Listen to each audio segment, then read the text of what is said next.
Bonjour, rebonjour à toutes et à tous. Vous êtes peut-être, vous êtes derrière vos écrans et vous devez certainement vous impatienter sur le prochain workshop qui va nous parler de méditation. Voilà, nous sommes dans notre deuxième matinée, deuxième journée du salon dédié à la reconversion professionnelle des femmes. Vous êtes là parce que vous avez envie de redonner un élan à votre carrière, de vous inspirer, de trouver des idées, des solutions.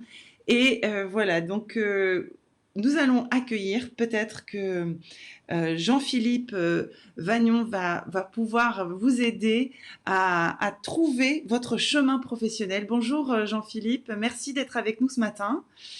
Bonjour. Alors, on est ravis de vous accueillir et vous allez nous parler de méditation. Une technique qui peut certainement nous aider à poser les choses et à nous laisser porter pour trouver notre chemin professionnel. Oui, je l'espère. En un temps aussi court, je ferai au mieux et selon les modalités qui nous sont proposées aujourd'hui, donc bien volontiers. Alors, effectivement, Voilà, j'ai appris que vous êtes très nombreux dans cette conférence et malheureusement, où j'ai plus l'habitude d'intervenir directement dans les salles et au contact des gens. Donc voilà, j'espère que on va trouver un petit chemin. Je crois que je peux voir vos commentaires s'afficher sur la chaîne YouTube en même temps. Et donc, voilà, n'hésitez pas à poser vos questions. Je pense que les organisateurs et moi-même, on fera le mieux pour y répondre. J'espère ça aussi le plus interactif possible. Donc, si vous avez des questions du jour, si vous avez une expérience à partager, une question qui vous concerne et que vous voulez bien communiquer à l'ensemble de notre petit groupe aujourd'hui, eh bien, on l'écoutera volontiers et on fera au mieux les uns et les autres. Voilà. Alors, le sujet du jour, méditation pour trouver son chemin professionnel. Je ne peux pas savoir si ceux d'entre vous qui pratiquent déjà, j'adorerais normalement connaître les contextes aussi dans lesquels les uns et les autres suivent cette conférence. Et donc, je vais proposer quelque chose de commencer par quelque chose de très très simple, à savoir définir un petit peu les termes du sujet du jour. Méditation d'une part et puis chemin professionnel d'autre part. Alors je vais vous proposer des définitions et puis développer un petit peu dans le contexte qui est le nôtre aujourd'hui, trouver quelques points d'accroche. Le sujet est beaucoup plus vaste que ce que je vais proposer comme cadre de référence. Donc je vous demande aussi de comprendre ça et peut-être d'aller chercher des pistes et je ferai peut-être appel à votre créativité d'une certaine façon et voir comment vous pouvez utiliser ce dont on parle aujourd'hui. On n'a pas beaucoup de temps et donc on va le prendre. Ça c'est peut-être un premier point au niveau de la méditation, un enseignement qu'on peut tirer de la pratique. C'est justement de se poser.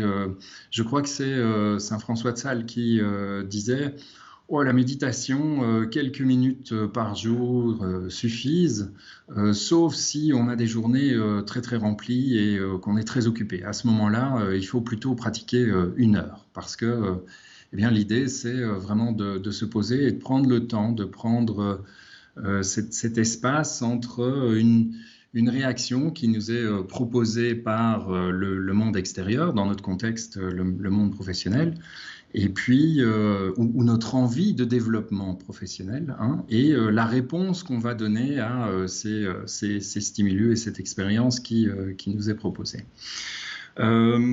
Méditation. Alors commençons par là. De quoi est-ce que je parle ici maintenant quand je parle de méditation? Eh bien, j'ai choisi de reprendre quelque chose de très très simple qui est cette définition proposée par Kabat-Zinn. Je ne vais pas faire toute une grande théorie sur la méditation, on n'a pas le temps, ce serait pourtant avec beaucoup de plaisir pour que chacun d'entre vous touche ou expérimente, comprenne petit peu les fondements. Mais Jon Kabat-Zinn nous dit, voilà, la méditation, c'est une attention qui est soutenue, consciente, volontaire, instant après instant, à un phénomène qui nous est proposé. Ce phénomène, cette sollicitation, ces stimuli qui nous sont proposés par la vie, en fait, ils suscitent en nous plusieurs choses. D'abord, une perception. Hein, ça, c'est qu'est-ce qui passe par nos sens? Qu'est-ce que, de prime abord, avant que tous les autres filtres s'installent, qu'est-ce que je perçois? Qu'est-ce que je vois ici et maintenant? Qu'est-ce que j'entends? Qu'est-ce que je sens? Qu'est-ce que je peux sentir sur ma peau? Qu'est-ce que je peux toucher, hein? Tout ça sont les sens premiers, et la méditation nous propose de partir de cette perception sans encore l'analyser. Hein, c'est un premier temps. Et puis, pour faire cela, un outil qui est très utile, c'est de nous concentrer sur notre respiration. Ça, c'est un premier point concernant cette observation, cette attention volontaire. Hein. Donc, c'est un acte, c'est un effort que je fais pour, à un moment donné, élargir mon champ à ce qui m'est proposé, en commençant par les sens. Première chose. Deuxième chose, c'est ensuite les émotions qui vont en découler. Et de nouveau, là, il ne s'agit pas d'interpréter les émotions, il ne s'agit pas de les analyser, il s'agit juste de voir ce que l'événement qui se passe, qui s'offre à moi à un moment donné, éveille en moi comme type d'émotion. Avec les enfants, j'ai l'occasion de pratiquer la méditation, et pour ça, on utilise un petit outil qui est très intéressant, qui est la météo intérieure. Et donc, on colore les émotions. Les émotions sont colorées d'une certaine façon, et on y fait référence en disant, tiens, voilà, je prends le temps d'observer une émotion triste, et là, on évoque la pluie, par exemple. Si je perçois plutôt du soleil, c'est quelque chose qui va être plutôt joyeux. Je peux percevoir la colère au travers de la bourrasque intérieure, etc., etc. Donc, deuxième chose, c'est juste accueillir cette émotion et et la prendre pour ce qu'elle est et ce qu'elle suscite en moi, là où elle est dans mon corps. Et puis, troisième chose, c'est les pensées qui viennent s'ajouter. Et alors là où j'ai une prise de position, je vais dire ça de façon assez sommaire, c'est j'aime ou j'aime pas. Hein, ça me fait du bien, j'aime ça ou j'aime pas. Et puis évidemment, le cerveau a tendance à développer tout un ensemble de réflexions par rapport à ces trois éléments. Et au niveau de la méditation, ce qu'on fait, c'est accueillir, c'est observer ce qui se passe en moi sans prendre de position. Donc en essayant de se détacher de ce qui se passe, et en se mettant comme si on était à côté de nous-mêmes, en train de regarder et de voir que ça se passe à quelqu'un d'autre. Ça, c'est la première chose. Alors, quels sont peut-être les bénéfices de cette pratique volontaire? C'est tout d'abord, souvent, ce n'est pas automatique, donc il faut être très prudent, mais les études montrent que chez beaucoup de personnes, dans beaucoup de contextes, mais pas tous. Il faut être bien clair sur le fait que ce n'est pas une solution miracle, la méditation, mais on peut voir apparaître un sentiment de calme, tout d'abord. Hein. Elle permet aussi une régularisation du système nerveux. Partant, ce qui en découle, c'est une réduction du stress, un équilibre émotionnel qui est plus grand, une réduction de l'agitation mentale. Pourquoi? Parce que on sait qu'on peut mesurer maintenant au travers de systèmes comme les IRM, etc., l'activité cérébrale. On sait qu'on a de l'ordre entre 50 et 70 000 pensées par jour, au fur et à mesure, qui s'enchaînent les unes aux autres sans discontinuité. Demander à notre cerveau de poser cet acte volontaire juste d'observation, ralentit l'ensemble de ces pensées, et donc à cet effet de réduction d'agitation mentale qui diminue le stress, augmente le bien-être, améliore aussi la concentration et la mémoire. Et puis par tout un jeu physiologique, biologique qui existe chez chacun d'entre nous, on peut observer si la pratique est régulière, soutenue, et on ne parle pas nécessairement d'heures par jour, hein. On parle de quelques minutes tant que ces minutes sont faites régulièrement, quotidiennement, journée après journée. Eh bien, on peut voir une amélioration, un renforcement du système immunitaire. Donc globalement, une énergie vitale qui est accrue parce qu'une concentration plus importante sur tout un ensemble de choses. Ça, c'est pour le volet méditation, dans le temps qui est imparti. Et vous allez me dire, mais quel est le lien avec le chemin professionnel? Moi, je vois deux choses, ou en tout cas, je propose de l'aborder sous deux angles. Il y a d'abord la pratique sur le lieu de travail. On observe, vous observez sans doute aussi comment on est de plus en plus sollicité dans la vie active, pas que, mais ici on va parler de la vie active par les emails, les téléphones, les chats, évidemment, alors un peu moins ces derniers temps peut-être, mais les interruptions physiques dans le travail, le téléphone qui sonne, les réunions aussi qui doivent se faire avec des objectifs bien précis, etc. Eh bien, on a là un environnement qui est de plus en plus stressant. On a un grand nombre d'interactions, de sollicitations, presque minute après minute. Il y a ces pop-up qui signalent l'arrivée d'un nouvel email alors qu'on est déjà occupé à quelque chose. Eh bien, sur le lieu de travail, la pratique de la méditation, eh bien, on peut observer qu'il y a diminution du stress et ça permet de rester ancré, hein, d'éviter que les pensées partent vers des événements du passé, partent vers des inquiétudes au niveau du futur, et de rester ancré dans le moment présent. Ça, c'est une chose. Et donc, là aussi, au travers de différentes techniques, je vous propose par exemple celle-là. Technique très très simple, mais pratiquée régulièrement, c'est de vous arrêter pendant vos activités à un moment donné. Alors, vous pouvez utiliser votre téléphone, mettre un timer qui intervient ou vous rappelle de temps en temps et de façon aléatoire dans votre journée à vous poser. Et je parle là juste de quelques minutes, et il s'agira et vous pouvez le faire maintenant avec moi, de vous redresser un tout petit peu sur votre siège, de suspendre un petit peu le temps,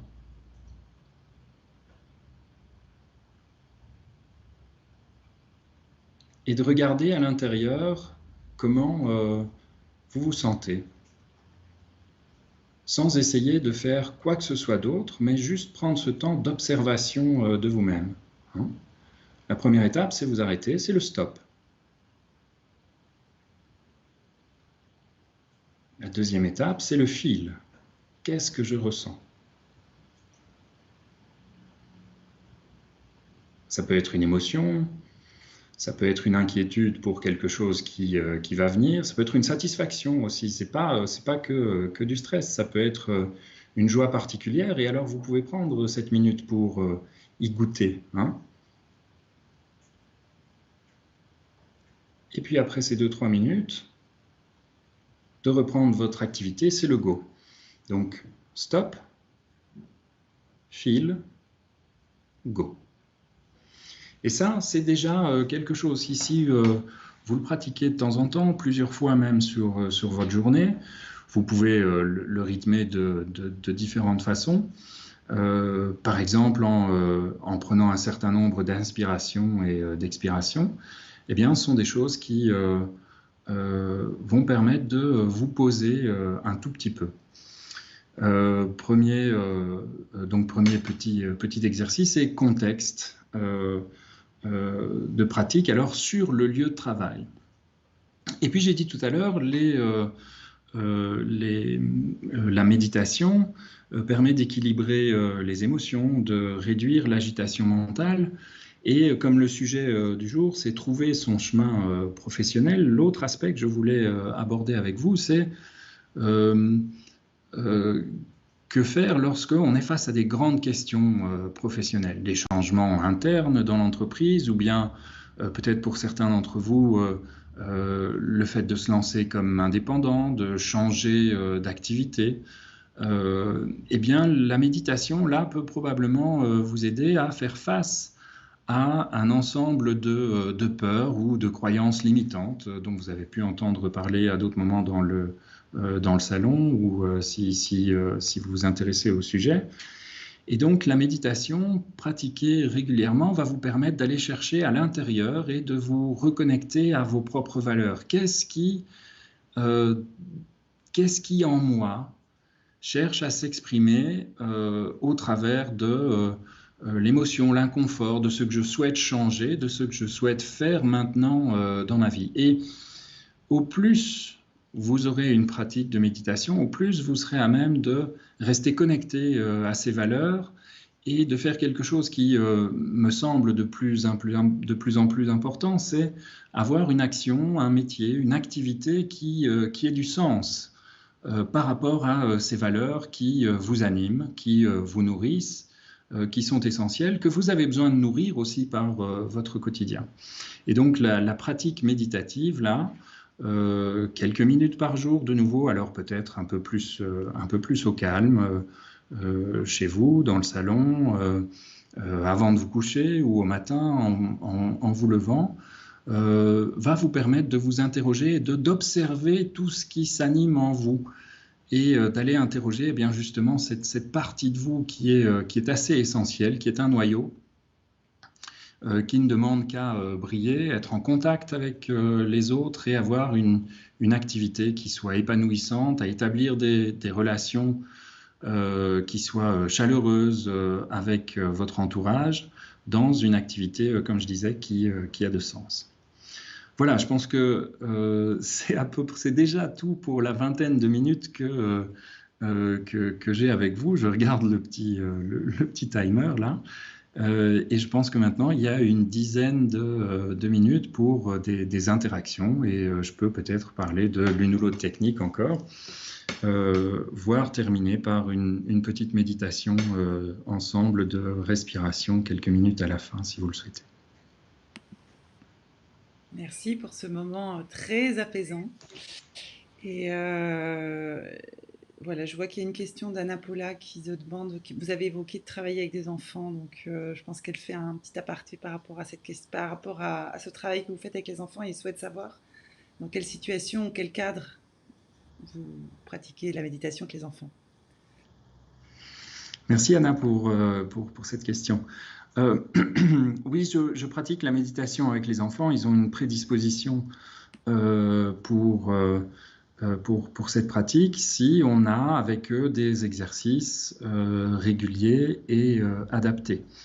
Il faut s'intéresser, pour répondre à la question, à toute la maturation du cerveau de l'enfant, à ce qu'il est capable d'appréhender, comprendre comment est structuré le cerveau, comment il se structure avec le temps. Et on peut très vite voir que, vous le voyez en regardant des enfants, j'ai dit dans la méditation, on a cette observation de l'instant après instant. Et pour les enfants, comme ils n'ont pas encore beaucoup d'expérience de vie, eh bien, ils ne sont pour ainsi dire que dans l'instant à chaque fois. Il y a en eux très peu de nostalgie du passé parce qu'il n'y a pas beaucoup de passé d'abord, et puis pas beaucoup de mémoire à long terme, en tout cas consciente, et très peu d'aspiration ou de crainte vers le futur. Je parle là des enfants jusqu'à l'âge de 6-7 ans peut-être. Et on peut voir que il y a déjà des exercices et ils apprécient de s'installer. Moi, j'ai 2 garçons, Adrien et Alexandre, 2 ans et 5 ans, et je vois combien le fait juste de m'installer là, faire ma pratique, en fait, ils adoptent un ensemble de réflexes. Ils fonctionnent beaucoup par mimétisme. Et dès l'âge au moins avec Adriane, c'est apparu à partir de 2 ans. Dès l'âge de 2-3 ans, on peut commencer à leur montrer en tout cas un chemin. Hein. On ne leur apprend pas ça exactement de la même façon. Mais j'ai déjà des très très belles histoires avec eux d'enfants qui disent après des séances, ou dont les parents viennent me voir après en disant « Mais qu'est-ce que vous avez fait à mon gamin l'autre jour il m'a dit à la maison, non mais maman, écoute là, ça va vraiment pas. Tu ferais bien mieux d'aller respirer un coup et puis on revient et on continue de discuter. Hein. Et ça, c'est plutôt amusant parce que les enfants sont aussi alors du coup une porte intéressante vers nous en tant qu'adultes parce qu'ils nous renvoient certaines images de nous-mêmes, qu'ils interrogent par leur réaction, et la pratique de la méditation les pose et nous invite aussi à nous poser nous-mêmes. Alors dans quel cadre est-ce que je pratique ça? Je suis certifié par l'association pour la méditation dans l'enseignement. Je milite encore fort modestement, mais pour que les enfants aient l'occasion de pratiquer ça, à l'école notamment, hein, dans des cycles qui sont construits sur 10 semaines, de 2 séances par semaine de 20 minutes. Ça se fait en classe et dès la 3e, 4e séance, on voit que les enfants adoptent des réflexes pour eux-mêmes, et à partir de la 5e, 6e séance, il y en a 20 au total, on voit qu'ils sont capables d'interagir, ça change leur interaction les uns avec les autres, avec le professeur et dans la cour d'école. Donc c'est des choses qui sont très très intéressantes, vraiment enthousiasmantes à proposer aux enfants, et ça dès le plus jeune âge.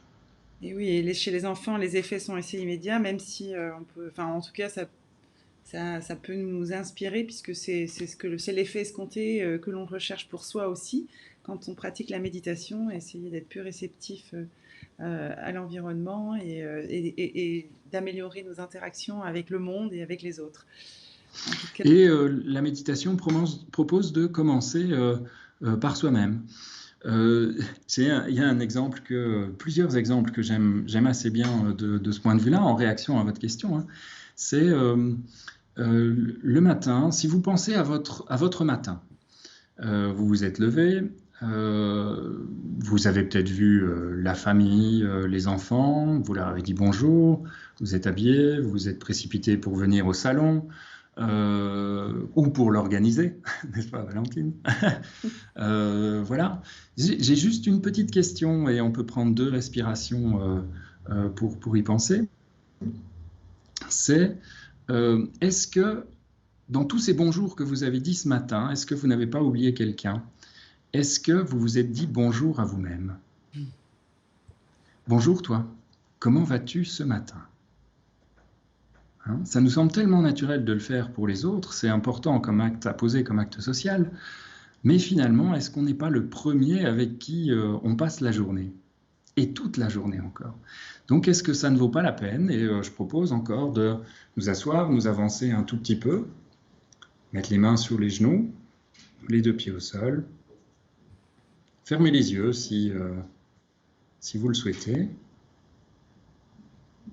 et de prendre 3 respirations pour dire hey, « Bonjour toi, comment vas-tu aujourd'hui ?»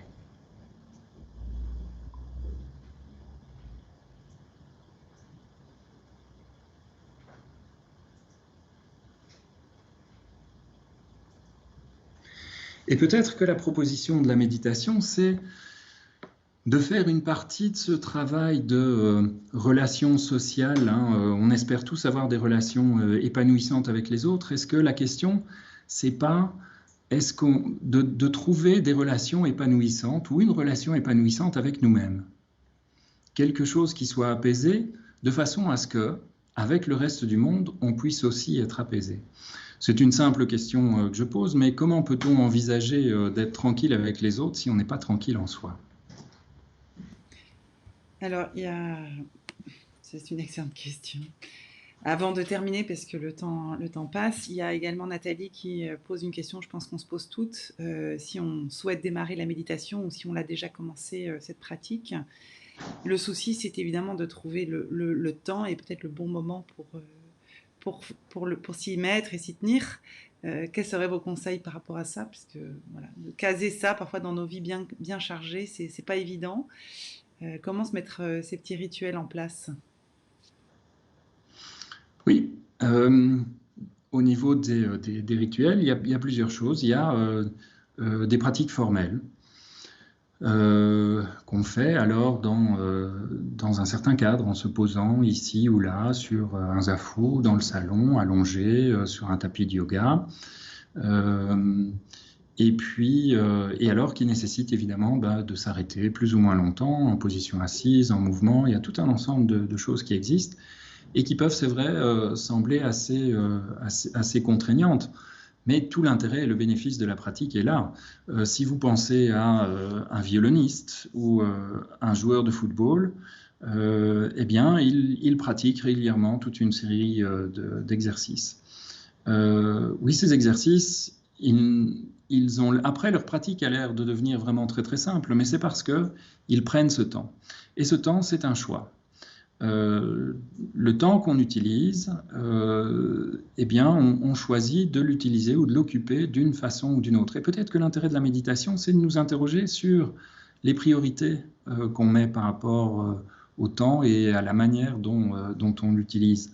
Le temps me semble vraiment un sujet très intéressant à aborder parce que c'est probablement la ressource la plus rare dont on dispose, parce qu'on est sûr qu'à chaque seconde qui passe, eh bien, c'est une seconde qui ne reviendra jamais. Et la méditation, c'est peut-être une invitation aussi à nous arrêter et considérer le temps qu'on met dans telle ou telle activité. Donc je comprends bien qu'il n'y a pas tellement, il y a pas tellement de temps et qu'on est sollicité par beaucoup de choses. La méditation, c'est proposer un choix. C'est nous remettre au centre du choix de l'utilisation de ce temps. Donc ça nous renvoie fort à nous-mêmes, évidemment. Il y a aussi dans l'autre catégorie, j'ai parlé des pratiques formelles, il y a des pratiques aussi informelles. Vous pouvez être en état méditatif tout au long de la journée, en activité de pleine présence, quand vous prenez la douche ou quand vous faites la cuisine. La méditation nous invite à ce que lorsque je prends ma douche, eh bien, je ressens le fait que je prends ma douche et je suis occupé à prendre ma douche. Et je ne suis pas encore avec la soirée dernière ou déjà occupé par toutes les réunions qui vont venir et tout mon programme de la journée. Un petit exercice simple que vous pouvez faire, c'est vous brosser les dents en présence. C'est-à-dire que lorsque vous vous brossez les dents, et vous allez voir tout de suite, c'est un geste tellement automatique que lorsqu'on se brosse les dents, on ne pense plus qu'on se brosse les dents, et notre esprit part dans 10 000 directions. L'idée de se brosser les dents en pleine présence, et c'est un acte méditatif, c'est de bien penser au mouvement de la brosse, à la sensation du dentifrice dans ma bouche, au mouvement que je suis en train de faire, quelle partie de la mâchoire je suis en train de brosser, etc. C'est une pratique méditative du quotidien que vous pouvez faire sans autre préparation. De même que si vous faites la cuisine et que vous avez des carottes à peler, eh bien, vous pouvez les peler en pleine présence, c'est-à-dire en réfléchissant au geste que vous êtes en train de peser, à la carotte de poser, à la carotte que vous avez dans les mains, à sa texture, à sa taille, à son odeur, au chemin qu'elle a fait pour arriver sur votre plan de cuisine, etc. Donc, à côté des pratiques formelles, il y a tout un ensemble de pratiques informelles qui peuvent être faites au fil de l'eau. Et qui sont d'autant plus faciles à faire que vous avez des pratiques formelles et que vous vous êtes habitué et structuré, que vous avez mis un peu de place pour ces pratiques de façon à ce qu'au fil du temps, vous deveniez vous aussi une sorte de violoniste de l'esprit ou de grand footballeur ou grand scientifique, que sais-je, dans vos pratiques courantes et que la méditation finalement s'insère dans toutes vos pratiques informelles. Merci beaucoup pour ces premières impulsions à nous encourager à cette méditation. Comme quoi on peut déjà commencer par des petits gestes du quotidien presque oubliés, et c'est de leur donner en fait une place aussi et un temps pour soi. Je pense qu'il vous reste des créneaux de disponibles pour des personnes qui souhaiteraient approfondir cette technique et qui aimeraient peut-être la démarrer aussi. Je pense que vous avez prévu...